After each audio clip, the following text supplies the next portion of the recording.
దేవుని నామానికి మహిమ కలుగును గాక. మరొక సోమవారం చూసే భాగ్యాన్ని దేవుడు మనకిచ్చారు. 9వ నెల 22వ తారీఖు. మరి చూడని వారు ఎంతోమంది ఈ లోకంలో మరి లేరు. మనల్ని అయితే ఉంచాడు. మనము వెళ్ళమని కాదు, మన టయాన్ని మనం తీసుకెళ్తాడు. ఉన్న కొద్ది రోజులైనా దేవుణ్ణి మహిమపరచాలి. ఏ యొక్క విషయంలో నువ్వు భయపడుతున్నావో మాకు తెలియదు, కానీ రోమీయులకు రాసిన పత్రిక 8వ అధ్యాయం మొట్టమొదటి మాట బైబిల్ తీర్చి చదవండి. దేవుని మాటను మనం వినండి. కాబట్టి ఇప్పుడు క్రీస్తు యేసు నందున్న వారికి ఏ శిక్షా విధి లేదు.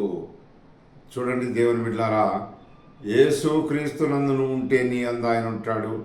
నీ మీద ఉన్న శిక్ష అనేది పోతుంది.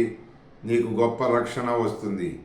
ఏ విషయాల్లో భయపడుతున్నావో ఆ విషయంలో దేవుడు నీకు గొప్ప సహాయాన్ని చేయగలడు. కారణం ఏంటంటే నువ్వు ఆయన నమ్మినందువల్ల. కారణం ఏంటంటే నువ్వు ఆయన బిడ్డవైనందువల్ల. దేవుడు నీకు తప్ప మరి ఇంకెవరికి చేస్తాడు?